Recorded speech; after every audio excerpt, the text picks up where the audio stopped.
محمد محمد سيد الكونين والثقلين والفريقين من عرب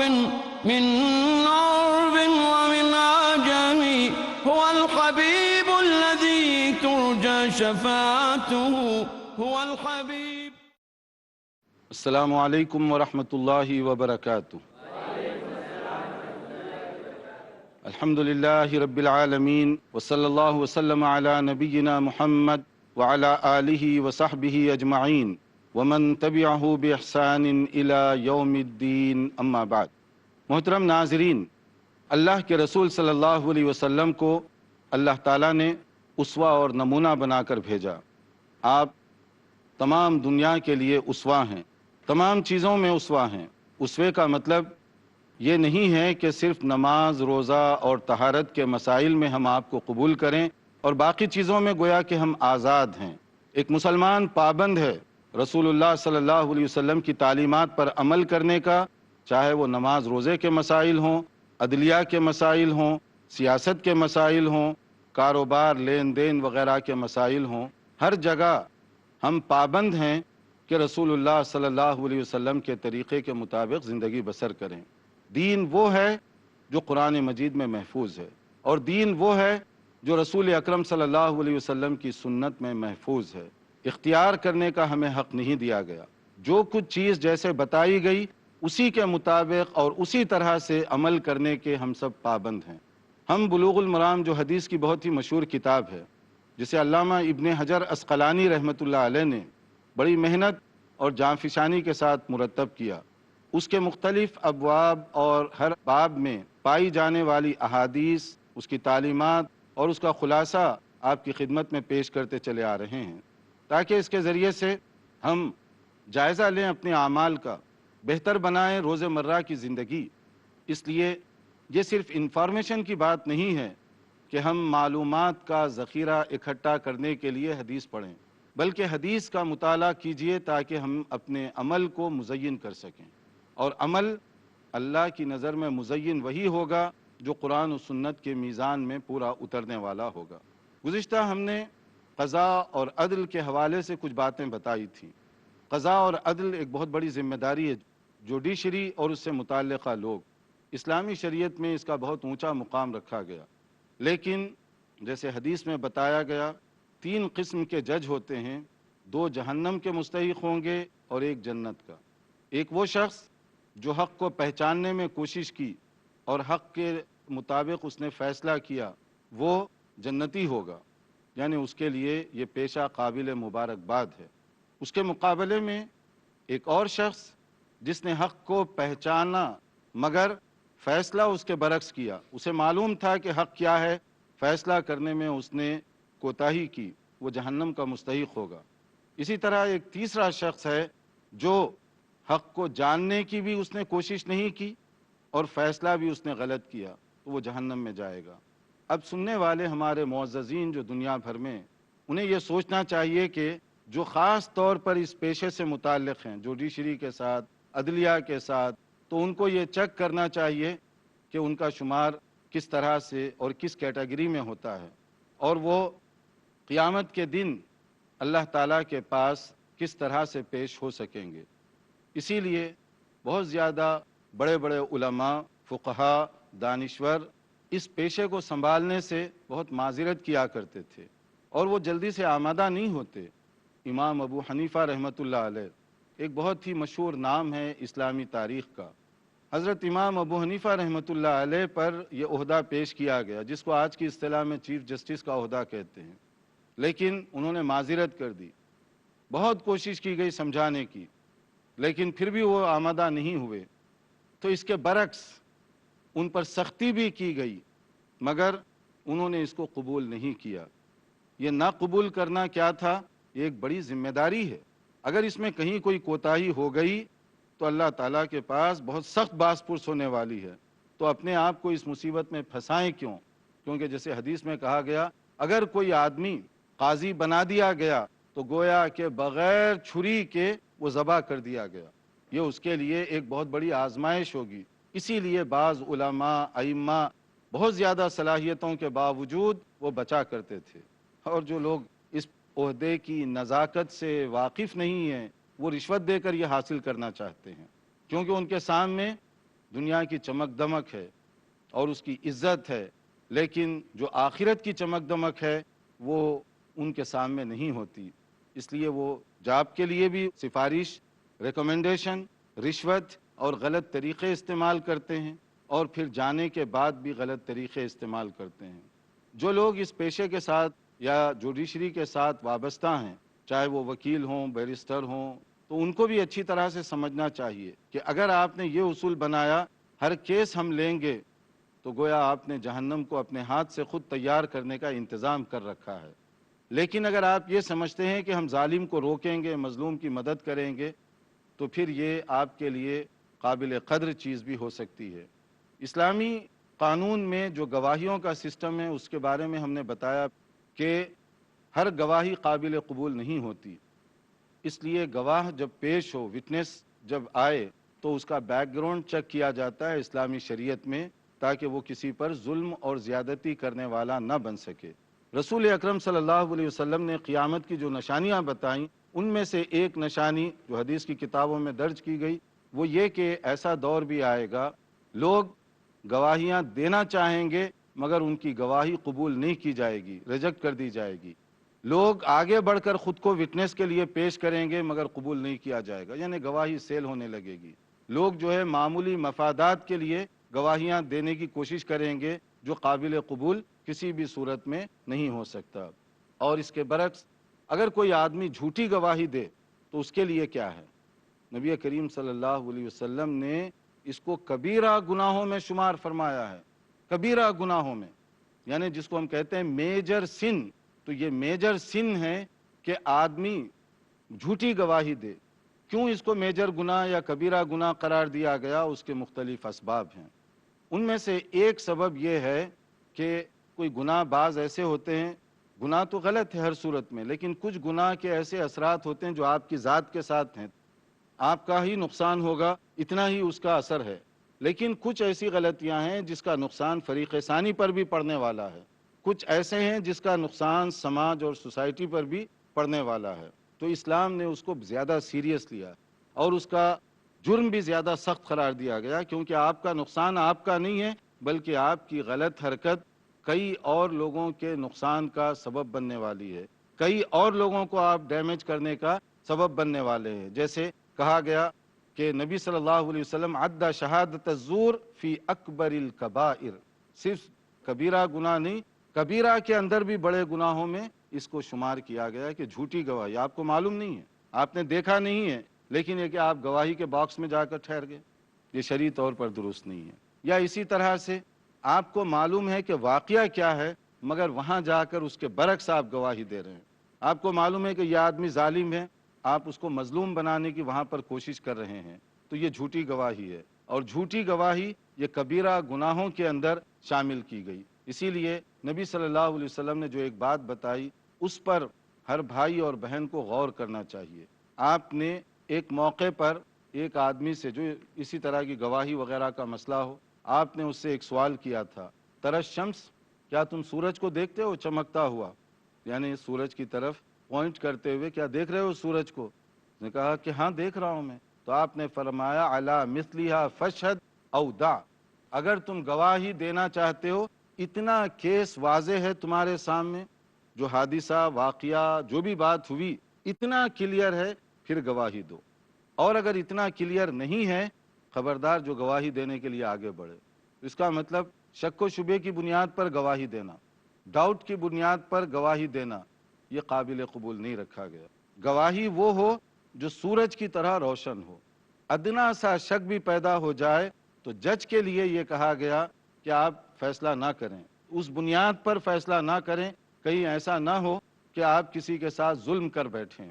اور اس کے بعد پھر ایک اور چیز ہے کہ گواہی اور اس کے ساتھ ساتھ ایویڈنس، پروف، دلائل، ثبوت، اس کی بنیاد کیا ہے؟ اسلامی شریعت میں اس کے لیے بھی ایک رہنمائی کا اصول یہ ہمارے لیے فراہم کیا گیا، البینۃ علی المدعی والیمین علی من انکر، یہ اصل قانون ہے کہ اگر کوئی دونوں آدمی پیش ہوتے ہیں تو دعویٰ جو کرنے والا ہے دعویٰ جو کرنے والا ہے اس کا کام ہے کہ دلیل فراہم کرے، ثبوت دے کہ آپ کے ساتھ یہ بات ہوئی تو آپ کیا ثبوت رکھتے ہیں، آپ کے پاس کیا دلائل ہیں، وغیرہ وغیرہ۔ اور جو فریق مخالف ہے، اگر اس کے پاس کوئی ایسی دلیل ہے جو اس کا رد کر سکتا ہے تو وہ رد کرے، اور اگر ایسی دلیل نہیں ہے تو اس کو قسم لینی پڑے گی، حلف یا بیان دینا پڑے گا۔ قسم اٹھا کر وہ کہے کہ یہ جھوٹ بول رہا ہے تو اس کے حق میں فیصلہ ہوگا۔ یعنی کیس پیش کرنے والا جو مدعی ہے وہ اگر ثبوت نہ دے سکتا ہو تو پھر جو مخالف ہے اس سے قسم لے لی جائے گی، اور قسم کی بنیاد پر پھر فیصلہ کر دیا جائے گا کہ جو کچھ آپ نے کیا وہ درست نہیں۔ اسی طرح سے اگر کوئی آدمی جھوٹی بات کر کے، جھوٹا کیس پیش کر کے یا جھوٹی دلیل دے کر کیس جیت جاتا ہے، معمولی چیز بھی ملے تو وہ معمولی چیز جو ظلم و ستم سے لی گئی وہ جہنم میں لے جانے کا سبب بنے گی۔ جب نبی کریم صلی اللہ علیہ وسلم نے یہ بتایا تو ایک صحابی نے پوچھا، اے اللہ کے نبی، اگر معمولی چیز مجھے مل جائے تب کیا اس کی وجہ سے بھی جہنم ہوگی؟ کیونکہ آپ نے فرمایا فقد اوجب اللہ لہ النار وحرم علیہ الجنہ، اللہ نے اس کے لیے جہنم کو واجب کر دیا ہے اور جنت حرام کر دی جائے گی۔ بڑا تعجب ہوا معمولی چیز پر، تو آپ نے فرمایا جب اس نے کہا وَإِن كَانَ شَيْئًا يَسِيرًا یا رسول اللہ صلی اللہ علیہ وسلم، کہ اگر معمولی چیز ہو تو یہ بھی پرابلم کا باعث بنے گی، تو آپ نے دیکھیے کیا بات فرمائی، ذرا غور کر کے دیکھیں۔ جو ہمارے معززین دنیا بھر میں دیکھ رہے ہیں، بڑی چیز نہیں، پلاٹ، زمین، گھر، بلڈنگ وغیرہ کا مسئلہ نہیں ہے، بلکہ آپ نے کیا فرمایا وَإِن كَانَ قَضِيبًا مِّنْ أَرَاكٍ، مسواک، ایک مسواک، ایک ٹہنی چھوٹی سی مسواک کتنی ہوتی ہے، ایک چھوٹی سی لکڑی، اگر یہ بھی تم ظلم و ستم سے لے رہے ہو تو یہ جہنم میں لے جانے کا سبب بنے گی، اور یہ صحیح مسلم کی حدیث ہے۔ دیکھتے رہیے پروگرام، ایک وقفے کے بعد حاضر ہوں گے انشاءاللہ۔ محمد سید ul Konain والثقلین۔ Marriage or divorce, Islamic ruling? Nikah, divorce, solution or problem, joint family system. heaven or hell, Big fat events have become the norm. you choose. Beauty, wealth, family status, virtue. Decide what you want. Decide your choice. Be sad or be happy. It's your choice. Join Dr. Zakir Naik in Better Half or Bitter Half ہر سنیچر رات 8 بجے اور دوبارہ صبح 10 بجے India میں پیس T V Urdu پر۔ سب طرح کی تعریف اللہ ہی کے لیے ہے جو تمام مخلوقات کا پروردگار ہے، بڑا مہربان، نہایت رحم والا، انصاف کے دن کا حاکم ہے۔ قوموں کے عروج و زوال کا پیمانہ ہے قرآن۔ اے پروردگار، ہم تیری ہی عبادت کرتے ہیں اور تجھی سے مدد مانگتے ہیں۔ انسان کو انسان بنانا ہے مقصود قرآن۔ ہم کو سیدھے رستے چلا، ان لوگوں کے رستے جن پر تو اپنا فضل و کرم کرتا رہا، نہ ان کے جن پر غصے ہوتا رہا، اور نہ گمراہوں کی۔ عالم دنیا، عالم برزخ، عالم آخرت، ان تینوں مراحل میں کامیابی سے ہمکنار کرنے والا ہے قرآن۔ الف لام میم۔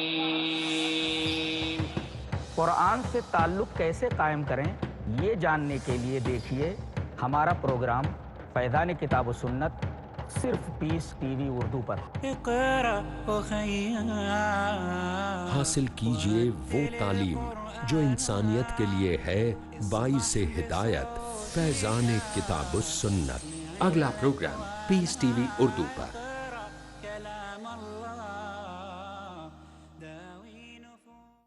محمد سید الکونین والثقلین۔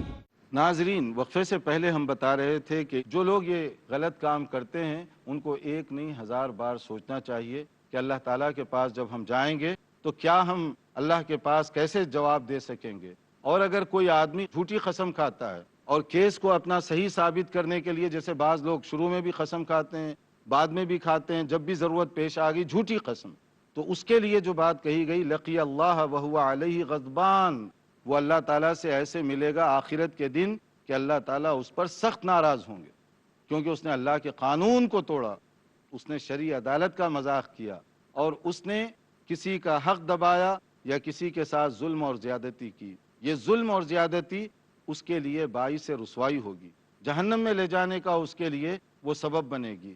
تو یہ جو چیزیں ہیں کہ کیس کی بنیاد اور اسی طریقے سے گواہیوں کی بنیاد اور پھر ثبوت کیسے فراہم کیا جائے اسلامی عدالت کے اندر، اسلامی شریعت میں، یہ جب ہم آپ کے سامنے باتیں بتا رہے ہیں تو اس کے ساتھ یہ بھی ہم گزارش کریں گے کہ جہاں پر شرعی قوانین نافذ ہیں اس کے لیے تو یہ اصول اور قانون اور ضابطہ ہے، اور جہاں پر شرعی قوانین نہیں لیکن مسلمان رہتے ہیں، جن چیزوں میں وہ شریعت کے مطابق فیصلے کر سکتے ہیں ان کے لیے یہی رول وہاں بھی اپلائی ہوگا۔ مثلا بعض ایسے ممالک ہیں جہاں عدالت کا قانون قرآن و سنت پر نہیں ہے، مگر یہ ہے کہ وہاں کچھ ایسے مسائل ہیں جس میں وہ قرآن و سنت کے مطابق چاہیں تو عمل کر لیں، تو وہاں پر ان کے لیے جائز نہیں ہوگا کہ وہ قرآن و سنت کو چھوڑ کر کوئی اور راستہ اختیار کریں۔ اور اگر جہاں قرآن و سنت کا یہ مسئلہ نہیں ہے، وہ یہ نہ سمجھیں کہ یہ باتیں صرف دوسروں کے لیے یا مخصوص قسم کے لوگوں کے لیے ہیں، بلکہ قاعدہ اور قانون سب کے لیے ہے، لیکن اگر کہیں پر پورا قانون اسی کی بنیاد پر چل رہا ہے تو ان کے لیے یہ بہت بہتر بات ہے، اور اگر نہیں ہے تو جن چیزوں میں ہم شرعی طریقے سے عمل کر سکتے ہیں اس پر عمل کریں۔ مثلا دو آدمیوں کی زمین کا مسئلہ ہے، اس کو حل کرنے کے دو طریقے ہیں ہر ملک میں، چاہے تو آپ کورٹ کچہری میں جائیں اور اس کے بعد دونوں طرف سے وکیل لڑیں اور پھر ایک ونر ہو ایک لوزر ہو، ایک جیتے اور ایک ہارے، اور اس کا ایک دوسرا طریقہ ہے آپس میں بیٹھ کر سمجھوتا کریں۔ اگر آپس میں بیٹھ کر سمجھوتا کریں، وہاں شریعت کے مطابق آپس میں فیصلہ کر لیں تو یہ آخرت کی بھی نجات کا ذریعہ بنے گا، دنیا میں بھی دونوں کے لیے آرام ہوگا، پلس قانون بھی اس کی ریسپیکٹ کرتا ہے۔ بہت سارے علاقے ایسے ہیں جہاں گو کہ وہاں کا قانون کچھ بھی ہو، مگر جب دو پارٹیز اس طرح کے مسائل میں جس میں دین لین ہو، زمینداری کے اور اس طرح کے مسائل ہوں، یا ایک دوسرے کے حقوق کے مسائل ہوں، آپس میں ایک سمجھوتا کرتے ہیں تو اس سمجھوتے کے مطابق وہ فیصلہ بنا دیا جائے گا، یعنی مطلب اسی کو جو آپ نے سمجھوتا کیا اسی کو فیصلے کی شکل دے دی جائے گی، اور قانون اس کی ریسپیکٹ کرتا ہے۔ جب یہ سہولت موجود ہے تو پھر ہر ایک کو فائدہ اٹھانا چاہیے۔ جیسے مثال کے طور پر برطانیہ ہے، فرانس ہے، اور دوسرے بہت سارے علاقوں میں بڑی قوت کے ساتھ، طاقت کے ساتھ لڑنے کے لیے دونوں جاتے ہیں اور ہزاروں ڈالر خرچ کرتے ہیں اپنے وکیلوں پر۔ جب کیس پورا ٹرائل ہو جاتا ہے، 2 دن 4 دن 8 دن جو بھی کیس کے لیے لگے، اور اس کے بعد اس طرح کے مسائل میں عموماً جج ایک موقع دیتا ہے پھر کہ آپ جا کر آؤٹ ڈور اگر سیٹلمنٹ کرنا چاہیں، کورٹ کے باہر اپنے آپس میں کوئی سمجھوتا کرنا چاہیں تو آپ کے لیے آدھا گھنٹہ 1 گھنٹہ یا 2 دن کا وقت دیا جاتا ہے۔ اب اتنے خرچ کرنے کے بعد دونوں طرف سے وکیلوں کی بحثیں ہو چکی ہیں اور اس کے بعد میں جج کو فیصلہ سنانا ہے، لیکن آپ کو وقت دیا جا رہا، تو اب یہ جو وقت آپ کو دیا گیا یہ اسی سمجھوتے کے لیے۔ اگر آپ آپس میں بیٹھ کر، اب دونوں وہاں پر اکثر ایسے ہوتا ہے بعض اوقات کہ دونوں دیکھ لیتے ہیں کیس کی نوعیت کیا ہے، کس کے دلائل مضبوط پڑے، کس کے کمزور پڑے، ورنہ وکیل بھی بتا دیتا ہے کہ کیس کے اعتبار سے اس میں فیصلے کے یہ امکانات موجود ہیں وغیرہ وغیرہ، تو وہ کہتے ہیں کہ وہاں جا کر رسوا ہونے کے بجائے خود ہی سمجھوتا کر لیں، یعنی پہلے باہر نہیں سمجھوتا کیے، بعد از خرابی بسیار سب کچھ ہونے کے بعد اب وہ یہ چاہتے ہیں کہ چلو آپس میں سمجھوتا کر لیں۔ اب آپس میں سمجھوتا اگر وہ اس صورت میں کر لیتے ہیں تو شرعی طور پر بھی یہ درست ہو جائے گا، کیونکہ آپس میں انہوں نے طے کیا، قانون بھی اس کی ریسپیکٹ کرے گا کیونکہ آپس میں انہوں نے اس کو طے کیا ہے۔ تو بہرحال ہماری یہ تمام چیپٹر کے ذریعے سے جو گزارش ہے وہ یہ کہ اللہ کی عدالت وہاں سب کے لیے انصاف ہوگا۔ اللہ تعالیٰ جو عالم الغیب ہے وہ منصف ہے اور وہاں حق و صداقت کے ساتھ فیصلہ کیا جانے والا ہے، اس لیے جو بھی لوگ چاہے کسی کی زمین دبائے ہوئے ہوں، کسی کا حق دبائے ہوئے ہوں، کسی کی تنخواہ دبائے ہوئے ہوں، کسی کی مزدوری دبائے ہوئے ہوں، ان سب لوگوں کو یہ سوچنا چاہیے کہ جب ہم قیامت کے دن پیش ہوں گے پیمنٹ کے لیے کوئی پیسہ نہیں ہوگا، کوئی درہم اور دینار کسی کے پاس نہیں ہوگا، وہاں اللہ کی طرف سے جو انصاف ہوگا ہر ایک کے ساتھ انصاف ہوگا، وہاں کے پچھتاوے سے پہلے ہمیں اپنے آپ کو درست اور صحیح کرنا چاہیے. یہاں ہم تھوڑی دیر کے لیے بریک کرتے ہیں. اگر آپ کو کوئی سوال وغیرہ کرنا ہو پہلے آپ پوچھ لیں. السلام علیکم. وعلیکم السلام. میرا سوال یہ ہے کہ باہر کنٹری میں جو لوگ جاب کرنے جاتے ہیں جہاں اسلامک لا ہے، تو ابھی کے ٹائم میں کچھ ایگریمنٹ سائن کرتے ہیں 5 سال یا 3 سال جو بھی ہوتا ہے. تو ایسے انڈیا میں بھی کچھ کمپنیاں ہیں جہاں پہ اسلامک لا ہے. تو اگر امپلائی 5 سال کا ایگریمنٹ سائن کرتا ہے تو کیا کمپنی کو بھی چاہیے کہ اس کے ساتھ میں ایسا کچھ کرے، یا جب اس کو چاہے وہ نکال سکتی ہے؟ دیکھیے، کمپنی یعنی ملازم اور ملازمت کے جو اصول ہیں اس کے لیے شریعت میں بہت سخت قوانین بنائے گئے. مثلا یہ ہے کہ اگر آپ خود اپنی مرضی سے کوئی اگریمنٹ کرتے ہیں تو اگریمنٹ پہ آپ کو پورا اترنا چاہیے. چاہے آپ کسی وکیل سے نہ کروائیں، آپس میں ہی بیٹھ کر لیں، تو اس کو پورا کرنا چاہیے. اگر آپ پورا نہیں کرتے تو یہ خیانت سمجھی جائے گی. منافقین کی جو بڑی 3 نشانیاں بتائی گئیں ان میں سے ایک ہے اذا وعد اخلف. تو وعدہ کرنے کے بعد، اگریمنٹ کرنے کے بعد، عہد و پیمان کرنے کے بعد توڑنا، یہ نفاق کی علامت ہے. مومن کے لیے ضروری ہے کہ جو اگریمنٹ کرے، چاہے کورٹ کچہری وکیل کے اس پہ اسٹیمپ نہ بھی لگے ہوئے ہوں، آپ کی زبان کا اسٹامپ تو لگا ہوا ہے، آپ نے اگریمنٹ کیا ہے تو اس کا پورا خیال رکھیں. اسی طرح سے ملازم کے بھی حقوق ہیں، ملازمت کے بھی حقوق ہیں. جو دینے والا ہے اور جو کام کرنے والا ہے، دونوں کے حقوق ہیں. دونوں کو اپنے اپنے حقوق کا ڈیفنس کرنے کا حق حاصل ہے. اگر آپ کوئی چیز اگریمنٹ کے وقت طے کر لیتے ہیں، مان لیتے ہیں، مثلا کام دینے والا یہ کہتا ہے کہ جب ہم آپ کے کام سے مطمئن نہیں ہوں گے اسی وقت آپ کو نکال دیں گے. مثال کے طور پہ آپ کہتے ہیں منظور ہے، وہ کہتا ہے کہ اگر آپ کو کہیں جانا ہو 1 مہینے کا ان ایڈوانس آپ نوٹس دیں گے. بظاہر دیکھنے میں یہ بیلنس نہیں ہے، مگر آپ نے اگر کیا، وعدہ کیا، اسی کے مطابق عمل کرنا ہوگا، کیونکہ یہ جو طے ہوا دونوں کے اگریمنٹ سے ہوا. بظاہر یہ دیکھنے میں بیلنس نہیں ہے، مگر آپ نے قبول کیا اس کو، اس لیے اس کو ماننا پڑے گا. لیکن اگر آپ کو وداؤٹ نوٹس نکالتا ہے تو اس میں کیا کرنا چاہیے؟ صحیح ہے غلط ہے؟ اگر کوئی کسی جگہ بغیر نوٹس کے نکالا جائے تو قانون بھی اس کی آپ کو اجازت نہیں دیتا، سوائے اس کے کہ کوئی آدمی ایسا کرمنل کام کرے جو اس کی کمپنی یا فیکٹری یا ادارے کی تباہی کا سبب بنے، جیسے چوری چکاری یا کوئی اور اس طرح کی حرکت، تو قانون بھی اس کی اجازت نہیں دیتا. کسی بھی ملک میں ایسا نہیں ہے کہ آپ جب چاہے ملازم کو نکالیں، بلکہ اگر آپ دیکھیں لیبر ایکٹ کو جو مختلف جگہوں پہ رائج ہے، اگر اس کے قانون کے مطابق آپ جائیں تو نکالنے کے لیے بھی بڑا لمبا پروسیجر ہے اور اس کو فالو کرنا پڑے گا. شیخ، ابھی آپ نے جتنی باتیں بتائی اس سے یہ لگتا ہے 2 مجرم ہوتے ہیں کورٹ میں، جب بھی کیس عدالت میں جاتا ہے، قانون کی گرفت میں جو لوگ ہوتے ہیں 2 مجرم ہوتے ہیں. مجھے اچھے سے معلوم ہوتا ہے کہ اس آدمی نے ظلم کیا ہے. اگر اس ظالم کے پاس کوئی وکیل نہیں ہوتا تو کورٹ اس کو اپنا ایک وکیل دیتی ہے، کیونکہ اس کو اپنی بات رکھنے کا، کہنے کا پورا حق ہے. جب یہاں کے وکیل کو یہ معلوم ہوتا ہے کہ اس آدمی نے ظلم کیا تو کیا وہ ظالم کا مقدمہ لڑ سکتا ہے؟ نہیں، اگر اسے معلوم ہے کہ اس نے ظلم کیا تو آپ ظلم کا ساتھ نہ دیں، اس لیے کہ شریعت منع کر رہی ہے وَلَا تَعَاوَنُوا عَلَى الْإِثْمِ وَالْعُدْوَانِ. آپ ہیلپ نہ کریں گناہ اور ظلم کے کام پر. تو یہ ظلم ہے، آپ کو معلوم ہے، پھر آپ ہیلپ کر رہے ہیں تو یہ تو غلط ہو جائے گا. لیکن کورٹ اس کو اپنا وکیل دے رہی ہے اگر اس کے پاس کوئی وکیل نہیں ہے. تو اس کو چاہیے کہ جو بات صحیح ہے اس کے مطابق پھر کیس پیش کرے، ظالم کو ظالم بنائے، مظلوم کو مظلوم بنائے.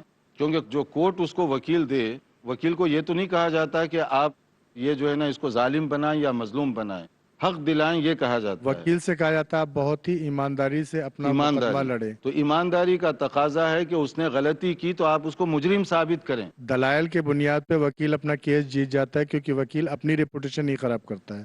لیکن یہ آخرت کی پوزیشن کو خراب کرنے کی بات ہے کہ اگر جان کر وہ کیس جیتنے کے لیے جھوٹے کو سچا ثابت کر دے، ظالم کو مظلوم ثابت کر دے، تو اس کا مطلب اس کا الٹیمیٹ نقصان کس پر ہوگا؟ جو سچا ہے وہ جھوٹا ہو جائے گا. پھر جو مظلوم ہے آپ گویا اس کو ظالم بنا دیے، تو اس کا گناہ پھر اسی کو اٹھانا پڑے گا. بھائی کے سوال سے ریلیٹڈ میں آپ سے سوال پوچھتا ہوں، وہ پوچھ نہیں پائے. آج میری ضرورت ہے، میرے پاس پیسے نہیں ہے، جاب نہیں، کچھ نہیں ہے، میں بھکمری کے عالم میں چل رہا ہوں، فاقے ہو رہے ہیں، اور میں کسی بھی کمپنی کو جا کر کے جوائن کرتا ہوں، 5 سال 2 سال 3 سال جو بھی کانٹریکٹ کا موقع ہو، میں ان کے تمام ٹرمز اینڈ کنڈیشن کو اس وقت مان لیتا ہوں جب میرے پیٹ میں کھانا آنے لگتا ہے، فیملی میری چلنے لگتی ہے، اس وقت میں یہ کہتا ہوں کہ میرے اوپر ظلم ہو رہا ہے. تو یہ کہاں تک صحیح ہے؟ جب ہم نے کانٹریکٹ کو مان رکھا ہے، کانٹریکٹ ایسا ہوتا ہے سیدھے سیدھے تم ایسا کرو گے تو تم کو بغیر نوٹس کے سیک کر دیا جائے گا، تم ایسا کرو گے تو تمہارے ساتھ ایسا ہوگا، یہ کرو گے تو یہ ہوگا، پوری بات لکھا ہوتا ہے، لکھنے کے بعد سائن کرتا ہے آدمی. ہماری ضرورت نے اس کانٹریکٹ کو سائن کرایا, اگر ہماری ضرورت نہیں ہوتی تو ہم سائن نہیں کرتے, تو پھر اس میں کمپنی کہیں سے غلط کیسے ہو سکتی ہے؟ نہیں دیکھیے, اگر آپ کی ضرورت تھی یا نہیں تھی, جب دو آدمی بیٹھ کر ایک سمجھوتا کرتے ہیں یہی اگریمنٹ ہوتا ہے, اور اگریمنٹ کے اوپر اترنا یہ ضروری ہوتا ہے. لیکن اگر اگریمنٹ کی خلاف ورزی کرنا چاہتے ہیں تو دونوں کے سمجھوتے سے ہو سکتی ہے. مثلا یہ ہے کہ اس وقت اس کی ضرورت تھی, جب اس کا پیٹ بھر گیا وہ جاب چھوڑنا چاہتا ہے, تو اسے چاہیے کہ وہ آئے مینیجر یا جو بھی ذمہ دار ہے اس کے پاس اور کہے کہ میں نے یہ اگریمنٹ کیا تھا لیکن بوجوہ میں یہ کام نہیں کر سکتا. اگر وہ معاف کر دیتا ہے, چھوڑ دیتا ہے, تو اس کی مرضی ہے. صاحب حق وہ ہے. اگر آپ جو ہے اس کا حق دبا رہے ہیں تو یہ بات غلط ہے, چاہے مزدور دبائے یا مینیجر دبائے, دونوں زیادتیاں ہیں. تو اگر وہ اگریمنٹ کرنے کے بعد بدلنا چاہے تو پھر اس کا صحیح طریقہ یہ ہے کہ دونوں کی انڈرسٹینڈنگ سے بدلا جا سکتا ہے. ہمارے اور بھی سوالات ہیں مگر چونکہ ٹائم ہمارا محدود ہے, انتظار کیجئے, ہمارے اگلے لیکچر کا حاضر ہوں گے انشاءاللہ کچھ نئی معلومات کے ساتھ. والسلام علیکم ورحمۃ اللہ وبرکاتہ. مولاي صل وسلم دائما أبدا على حبيبك خير الخلق كلهم محمد سيد الكون.